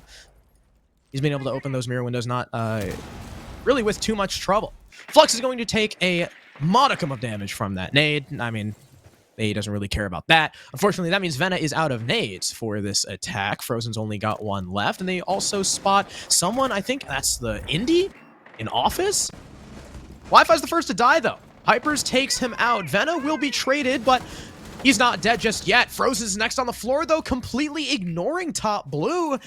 Odd lapse of judgment, I guess, there for Frozen. That allows the attack, or that allows the defense to not only even things up, but perhaps even take this advantage because there's no Finka. Spiker can't be brought up remotely, and J-Slime lands yet another. Flux with a C4. All of this happening. Dami still basically just AFK on the window. Not really supporting any of his teammates, hoping that somebody from Shift swings out into his crosshair, but Shift proving that they are, playing disciplined. Even if they are taking gunfights, they do know what angles they can and cannot secure. Indy, though, he's got no idea that Dami is creeping in from behind, didn't hear that barricade break open and Dami run through, and Dami's actually going to collect 2 kills while he does that. There is still a third player on the top floor, though, and he has a deployable shield to sit behind. That's Lava, who already found a very pivotal kill. But now both Hypers and Dami are grouped up, and they have one sole mission: force Lava out. They've done so. At least Lava chooses to play a bit smarter and join Flux down below. Considering there are only 15 seconds left, that is a very smart decision, because now Dami has to step up and get aggressive. He'll succeed in that, getting a triple kill. Now he only has 1 player to find, assumes he's tucked in the corner, actually doesn't know where to look. He'll spot him out finally, spraying in his direction, and eventually getting the kill. Flux had a couple of opportunities there, but letting it slip away. Dami on the quad kill, gifting that round to Aerial Academy after they nearly lost it. And that's Dami's second 4K in a row. This is his series right now. And that was beautifully done. Even though Aerial Academy, their library clear kind of sucked. It was not great. They killed the smoke on sight, and then they were like, mirror windows open, job's done. And they tried to walk in. Frozen was not looking at top blue. He dies. Vena tries to jump in through big window, dies to someone watching the hatch. I mean, that was just weird. No one from Aerial Academy can get anything going. Then it's just Hypers and Dami. And Hypers didn't even have to do anything. Hypers was just walking around. Dami was fragging out of his mind. I mean, first, going all the way to bathroom, trying to find a flank. I really thought the Cade would have heard him, considering, Dami not only broke glass, but was also sprinting into piano. But the Cade just never turned his back. There was a refrag attempt. That didn't land either. Lava, I do agree with the decision to fall back, because now, he was probably going to take a 2v1 upstairs. He didn't want to leave Flux alone. He falls back, but I don't necessarily agree with the decision to stand in the middle of the room peeking the doorway. Maybe Lava just tried getting an off angle there, but Dami is on fire. He takes the first frag, and Flux, who unfortunately already used his C4 to claim a downed player, could not deny plant without swinging. That was just... The past 2 rounds have been Dami over and over again. Aerial Academy, they're up 3-1. Shift, who picked the defensive side, have not been able to find much success. It looked like they were going to, and then it was ripped away by a Zofia. And they'll try bar once again, but this is their 3rd time playing this site, and I can't imagine Aerial Academy will fall to the same tricks again. I would sure hope so. They did attack it twice and suck on the library clear twice. So, it's very possible we see Aerial Academy have similar issues. I'd love to see them, change how they approach it. We saw how effective Dami was when he approached from piano, right? When he didn't just jump into a library window and clear from there. I would love to see all of Aerial Academy do that. Would certainly be refreshing. But maybe not. Maybe they're going to run with the same strategy again. This isn't like Cafe. These attacks from Aerial Academy have not been decisive at all. Shift have looked like they've had chances in several of these rounds, even the ones that they have not taken. But at the end of the day, Aerial Academy have found a way to bring it back and take it regardless. So here they are going with a slightly different approach, a bit of a shortcut. They're already going to open that wall to bar stock from downstairs, entering through that snowmobile garage and going for a little bit of an alternate path towards the site. And the rest of these attackers are also going to change it up a little bit. The only player, actually there are 2 players now working their way towards library, but you do have both Dami and Frozen over on that master side of the map and working their way across. You think that Twitch drone's going to get the mirror window again? Actually, Frozen might be the one to do it. Oh, never mind. Okay. I thought he was going to try and do it sneakily, but again! Again, the Twitch drone from Spiker. He can't be stopped. And Flux just sits in the nade? Okay. Frozen the next to find a kill. J-Slime, who I think was playing in Chimney, goes down. Okay, Frozen is just in library. Or sorry, that's actually Hypers who's just in library. Walks in, kills the top blue player. Wi-Fi finds a refrag through the floor, but it's still a 2-man advantage for Aerial Academy. A brilliant top floor clear, and Wi-Fi tries challenging out main door with the SMG-11. That doesn't go his way, as we all could probably expect, leaving Indy alone to twist in the wind against 4 players. Spiker still holding his cutoff. The only thing Indy has going for him currently is the fact that he's got a C4, but as he gets spotted, Spiker will unfortunately miss some shots, but the Cade is still getting collapsed upon by many different players. It ends up being Venatorial to find the kill. ARIAL Academy have now guaranteed themselves to win the half. Yeah, successful half confirmed by the 4 rounds they have already secured. And Harrison, I prefaced the round with the hope that ARIAL Academy would change up the way they approached that library clear, and they did. They really did change it up. They baited that they were going to do the same thing by sticking, Vena on the window initially, but the focus of that clear, it came from elsewhere. It was from Piano. It was downstairs from Snowmobile Garage, opening up bar stock early. They did so many different things to enable them to clear out library successfully. It didn't allow J-Slime to play on that mirror window because he didn't have the control from Piano. I mean, last time we saw how Indy was playing in that position on that Piano double door, supporting both, Chimney, that fireplace hall balcony, and the player on top blue at the same time. Indy couldn't do that because Dami cleared his way through Piano early. The top blue player didn't have support. Once the mirror window got popped on Chimney, J-Slime didn't have a safe spot to persist, and so he was taken down as well. At that point, library control was taken, and I think it was Lava again on the Frost, top blue, who couldn't do a thing about it and died to the same position. So much better there from ARIAL Academy. Shift maybe assuming that ARIAL Academy did the same approach. Well, they assumed wrong, and it didn't work so well for them in the end, as they really had probably the worst defensive round they've had so far.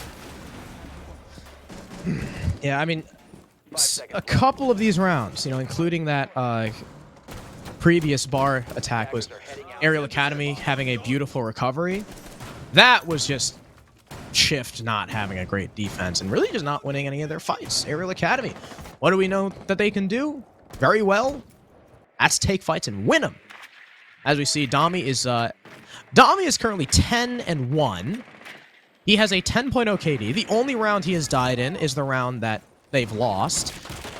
And he's got a 2.0 KPR. This is a master in office defense now. Shift have finally brought out a third site. A little bit interesting that it's not the basement, because that's become way more popular in recent times.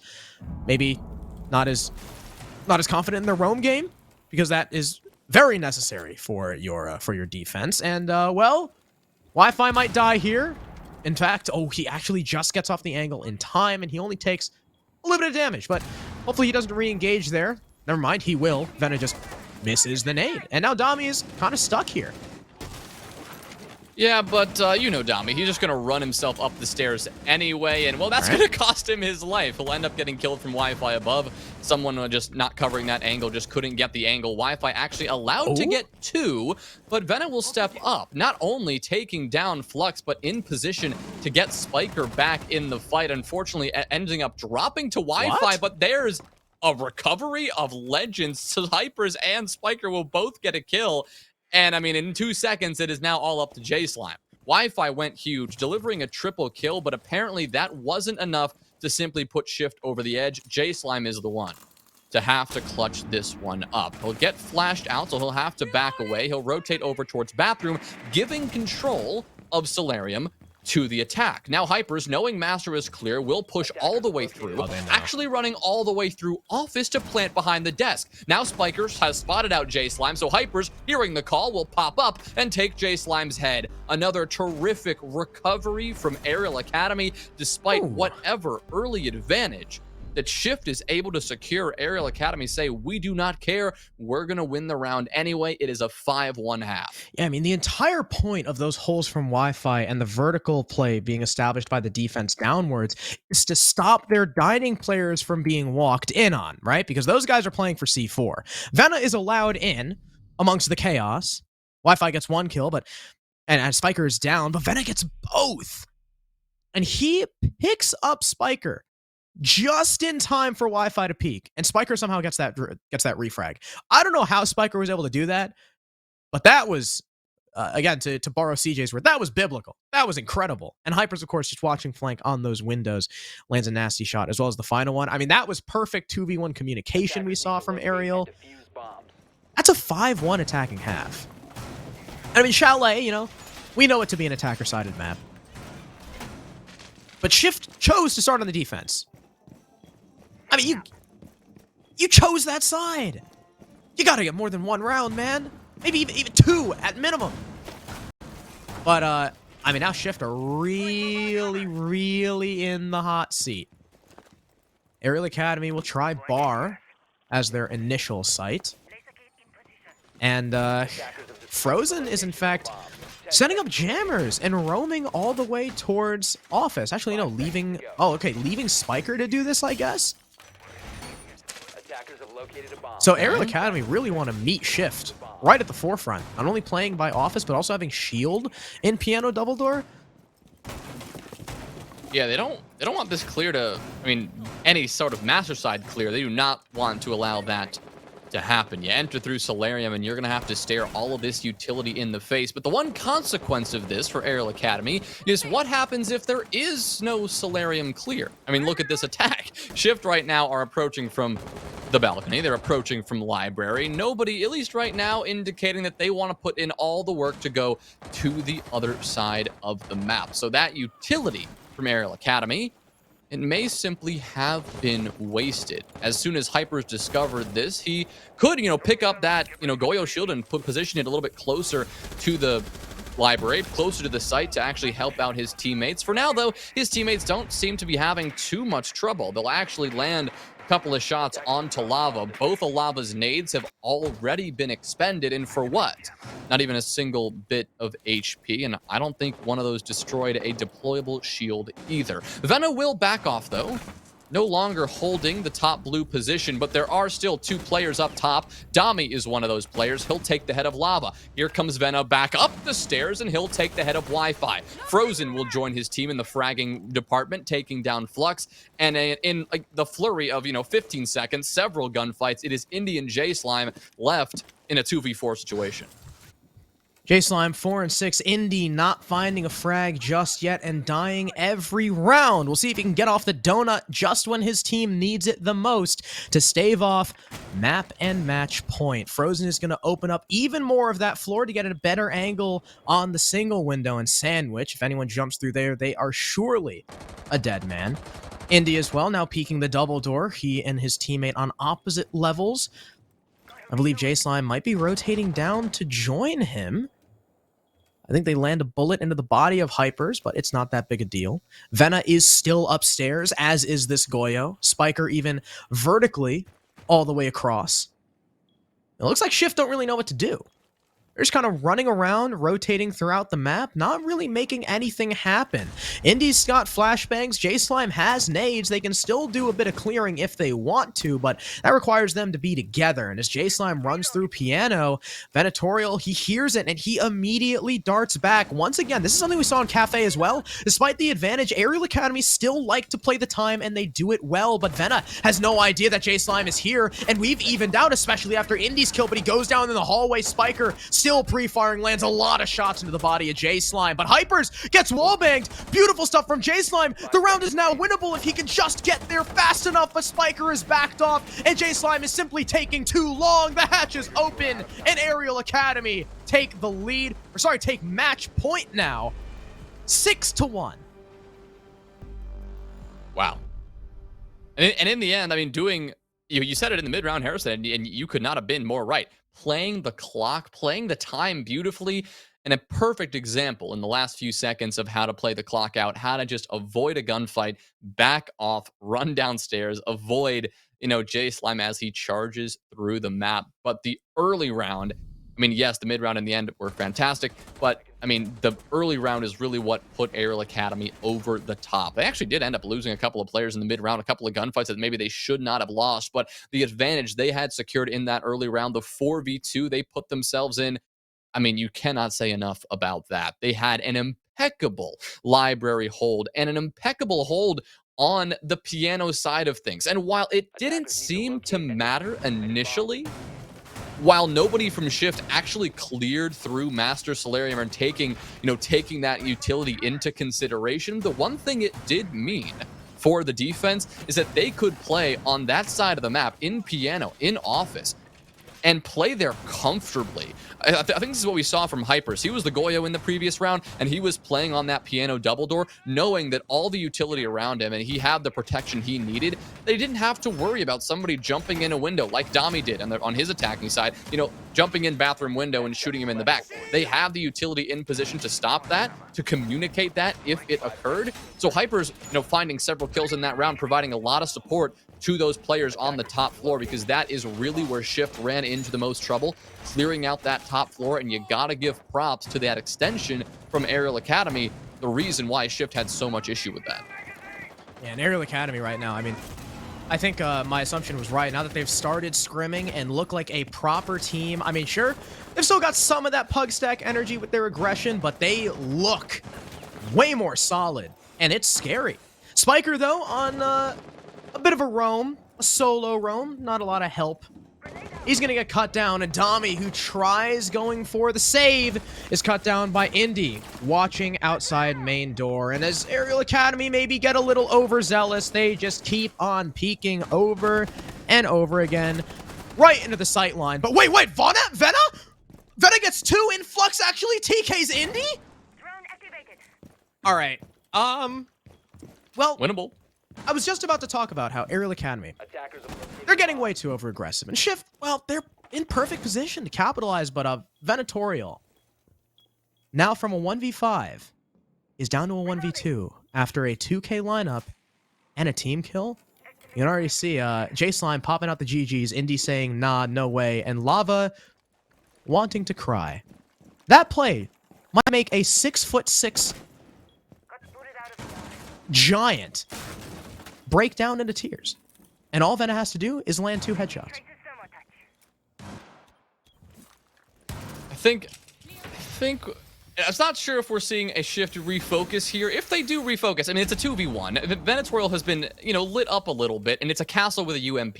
This is, I mean, one of the more winnable situations you could see Shift in, but the mental, definitely chalked. You've seen Wi-Fi kind of trolling around with his Gemini clone, trying to knife Flux here and there. So, I mean, this one is not going to be easy, regardless of how, you know, Venatorial tries to play this one. He is backing off and playing passively, but he has been spotted out by a drone, so he'll reposition, just trying to make sure that Shift doesn't have, you know, a free angle, a free gunfight to take. He'll look towards the breach.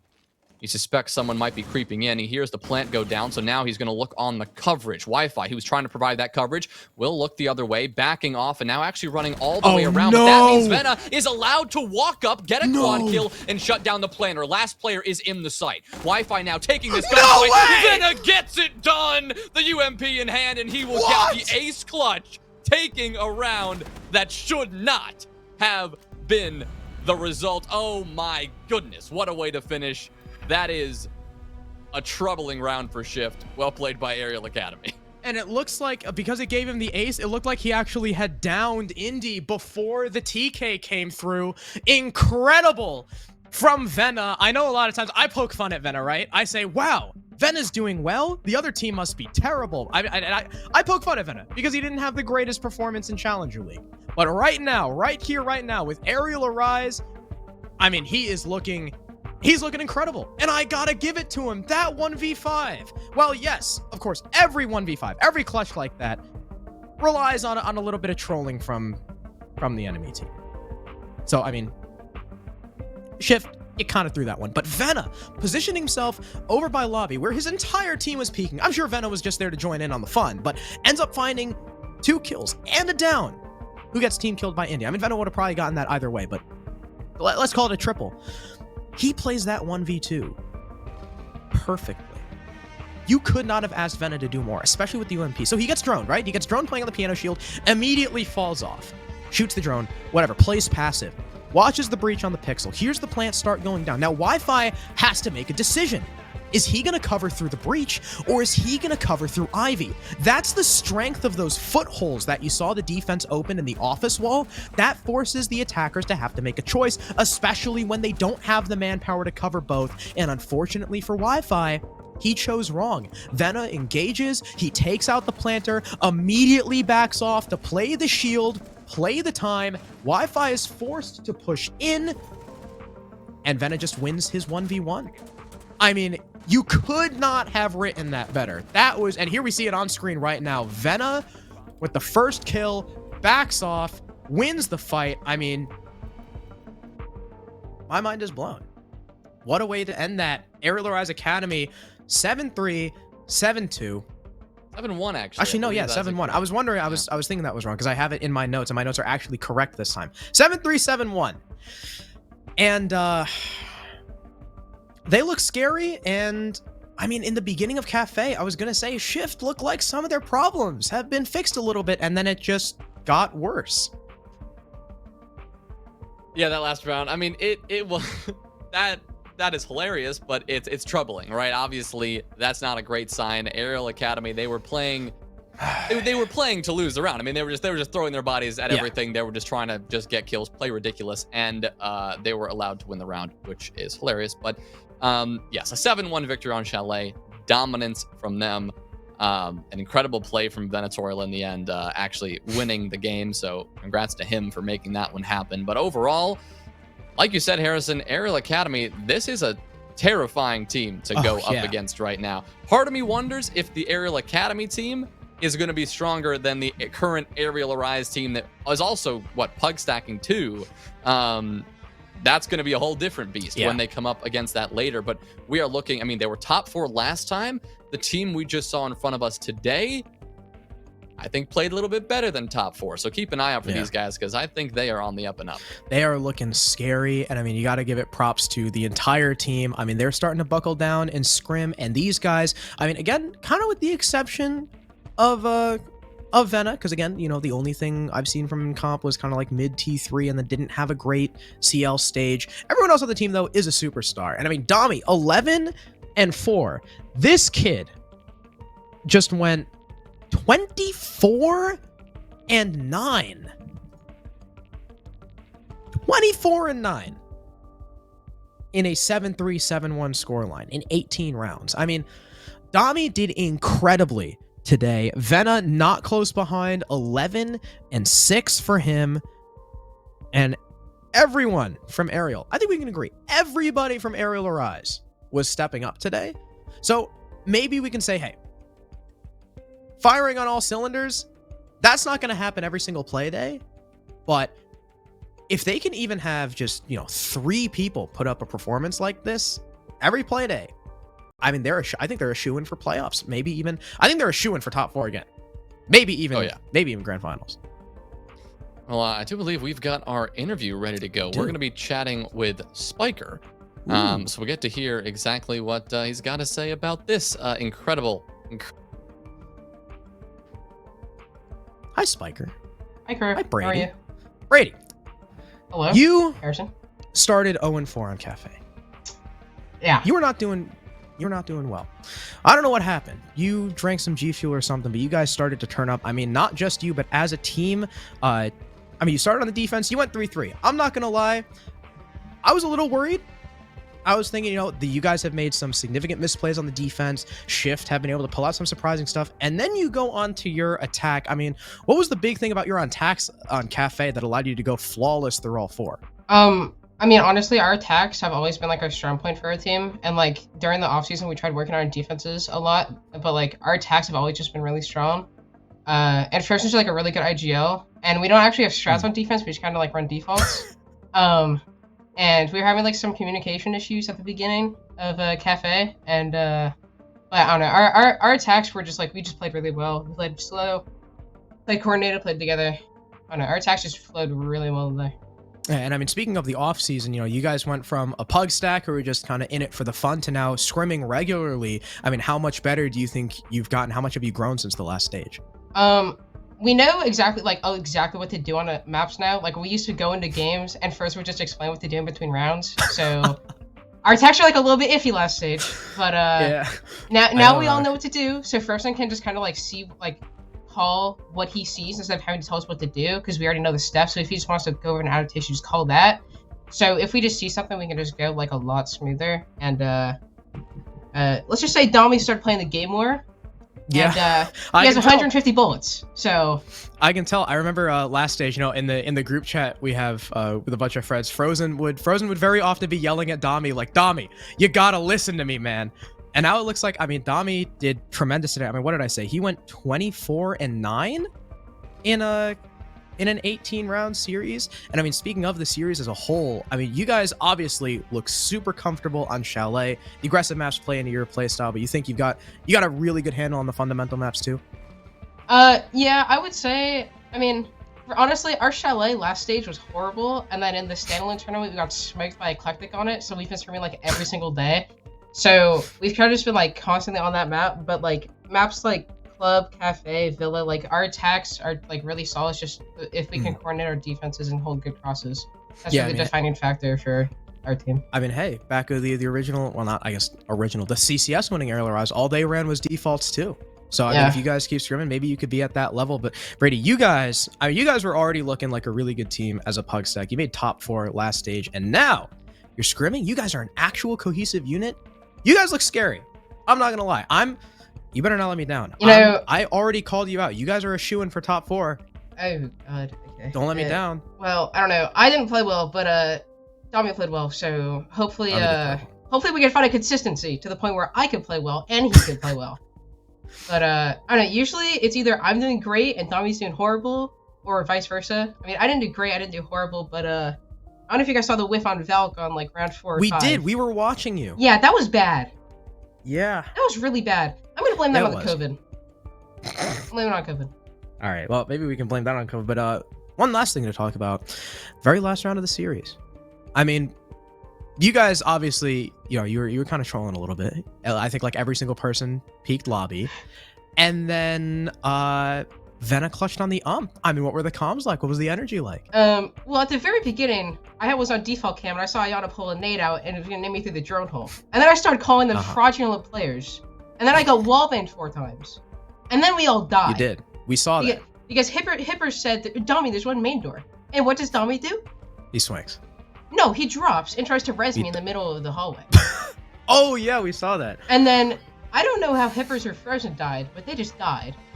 And then, all, 3 of them were downstairs, and Vena just shot them, and they just died. And then they just played the 1v2, I don't know what they were doing. We saw they opened the wall, and you guys had the footholes, and Wi-Fi just chose what to cover wrong. It was 50-50, and he just chose wrong. Well, we had footholes, and we had 2 BPs on them, and they didn't clear either. I'm pretty, Hibana probably had flashes, Ayana probably had a Gone 6 and nades or something. Yeah, I think Hibana still had all her flashes, if I'm not mistaken. But, and then they also just droned him, and just didn't do anything with it, so... Yeah, I really thought they were going to go for the fight, and then they went for the plant. Yeah, I don't know. Indy DM'd me last night and said he was gonna throw for my birthday as a birthday present, but I don't know. He didn't do too great. I'm not sure. He might just blame it on that, but I don't know. Not sure. Maybe. But Brady, congrats on your guys' first win. You guys look incredible. I can't wait for next week, but hopefully you guys keep this ball rolling because, like I said, I called you guys a top 4 team, and if you let me down, I'm gonna be very sad. Can you warm us up? Can you warm us next week? Maybe. Maybe if I'm not casting. We'll have to see. I'll check the schedule. No, we're scrum while casting. It's possible.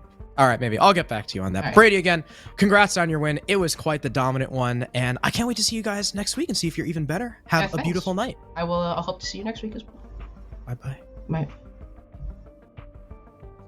Ladies and gentlemen, Brady Spiker last name. And speaking of Dami, I know we talked about Dami a lot.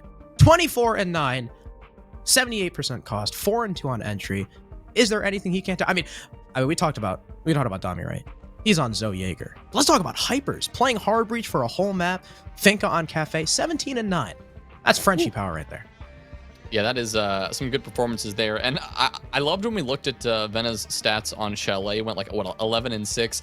5 of those kills found in the last round. So it was actually going to be second or third or even fourth in the leaderboard, but then gets all of the kills in the last round, ending up with overall going positive on the day. 15-15. +1 on the entry. Pretty good day overall. And we saw 5 plants between both teams. It wasn't the most frag heavy game that we've seen. We've seen games with 3 maps played and no plants at all. So at least we did see some of that go down. And right, it's this ARIAL Academy play style that I think we're going to see evolve over time. They've started obviously as the pug stack with frags. We saw today how they played the clock out in a lot of different situations, likely getting a little bit more objective focused here and there. So interested to see how that, transformation continues over time, continues as they work their way through the group stage, and I mean, likely through playoffs. You can take a look at the group as it stands right now, Group D, with all of our beginning matches out of the way. We're wrapping up the week here. Group D as well is solidified. You've got our winners games going to be Karn & Co. taking on ARIAL Academy, of course, and West Garfield taking on Shift. Don't love Shift's chances there if they play like they did tonight. We're going to have to see them really change it up, because West Garfield, even though they did lose to Karn & Co., I mean, that was, at least map 2 was very close, very competitive. West Garfield had the lead at one point. It's a tough team to go up against when elimination is on the line. Yeah, especially, I mean, we've said it time and time again, Shift really struggle against those aggressive teams. And while West Garfield, we just went from a pug stack, who are now a real team, to a pug stack with pretty damn experienced players. But we have a play of the day, of course, brought to us by Mike and Ike, one of our favorite sponsors. They've been with us for a while. If you want to power up your game, you can get a pack of Mike and Ike and help elevate your candy game to the next level. And I have a feeling, Jonah, that it's either the 1v5 from Vena, or it's the 2 aces that Hat got in the same series.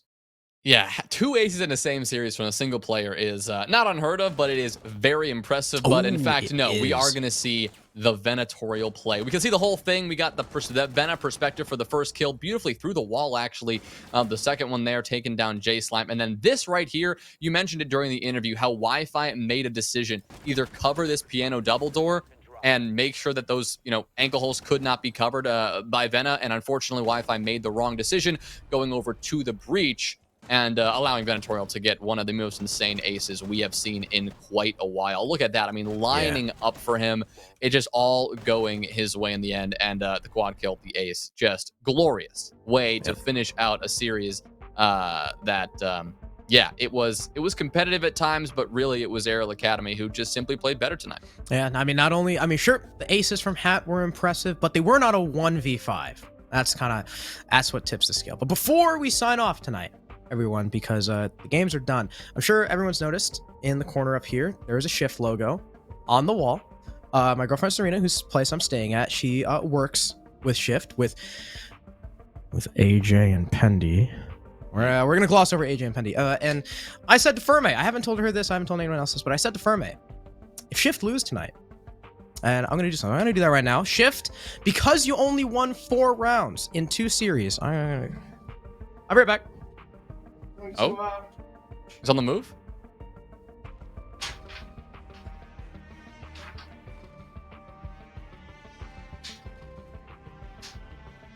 There it is. Goodbye, Shift logo. Eat your heart out, AJ. So the thing is, obviously, Serena's not going to love that, but she can look at the video and be like, I know where it is. That's true. I mean, might have to tear it up. I said I was going to tear it up, but she drew that herself, and I would have felt really. If she just printed it, I would have gone to town. But she drew it herself, so I'm not going to be that mean. But speaking of being mean, y'all have been wonderful. Y'all been the opposite of mean. First week for SCS6 Stage 2, and we're done for the last stage before the last chance qualifier and the Pro-Am, Jonah. And I cannot wait. We've already had some incredible talent showcased in our first week, and I am super excited to see how far they go. But that's going to be it for us, ladies and gentlemen. That's it for the games. That's it for the first week. Tune in next week. Once again, 6 p.m. EST is always our start time. Follow our Twitter. You can !Twitter to get that in Twitch chat. You can !Discord to join our Discord server for regular updates and make sure you don't miss any of the action. But until then, everyone, have a beautiful night. Thank you for watching. We love you, and we'll see you next week.